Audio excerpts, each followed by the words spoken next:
নমস্কার বন্ধুরা, পূর্ণিমা মুম্বাই লাইফস্টাইলে সবাইকে স্বাগত। আজকে চলে আসলাম একটা ছোট্ট খাওয়া দাওয়া ভিডিও নিয়ে। আর আপনারা তো জানেনই আমরা এখন কলকাতায় আছি বাপের বাড়িতে। এখন মা এসে ওখানেই রান্নাবান্না হচ্ছে, খাওয়া দাওয়া হচ্ছে, সবাই একসঙ্গে রয়েছি। কেননা মার 3 জামাই 3 মেয়ে একই জায়গায় রয়েছে তার নাতি পুতি নিয়ে। এখন মা অনেক কিছু আজকে রান্না করেছে, আমের টক রান্না করেছে, পটল ভাপা করেছে, মাংসের পাতলা ঝোল করেছে, আর পাট শাকের ডাল করেছে। এটা হলো আমার দিদির ছেলে।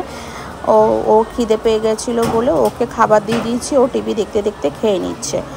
আর আমার খাবার দাওয়ার দায়িত্বটা আমারই থাকে সব সময়, সে যেখানেই হোক না কেন, এখানে হোক, বাড়িতে হোক, বোনের বাড়ি হোক, যেখানেই হোক না কেন, আমার খাবার দাওয়ার দায়িত্বটা থাকে সবাইকে খেতে দেওয়ার। তার জন্যই আমি বসে পড়েছি সবাইকে খাওয়া দাওয়া পরিবেশন করার জন্য।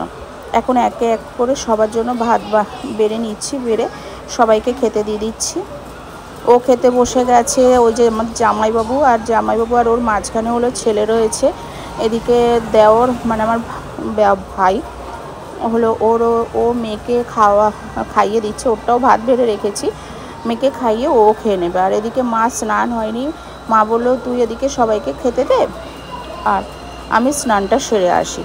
এদের সবাইকে খাবার দেওয়ার পরে আমরা মানে বোন, আমি, দিদি, মা সবাই একসঙ্গে খেতে বসে যাব। এদের সবাইকে খাবার দিচ্ছি। আর একসঙ্গে কিন্তু খেতে বসার মজাটাই আলাদা সবাই মিলে। আর গরম, এখানে কলকাতায় তো ভীষণ গরম পড়েছে, আর গরমে তো সবাই পাগল হয়ে যাচ্ছে। আর সবাই নিচে বসে গেছি খাওয়া দাওয়া করতে। একসাথে সবাই গোল করে খাবার দিয়েছি, সবাই একসাথে বসেই খেয়ে নিচ্ছে। আর আমরা এখন সবাই এরকমই করি, সব একসাথে সবাই মিলে বসে যাই খাওয়া দাওয়া করতে। আর ওদিকে আমি সবাইকে দিয়ে আমিও বসে যাই। আর এই ভিডিওগুলি যদি তোমাদেরকে ভালো লেগে থাকে প্লিজ লাইক করুন, শেয়ার করুন আর সাবস্ক্রাইব করে দেবেন। আর এই ছোট্ট খাওয়া দাওয়া ভিডিওটা কেমন লাগলো সেটাও আমাকে জানাতে ভুলবেন না।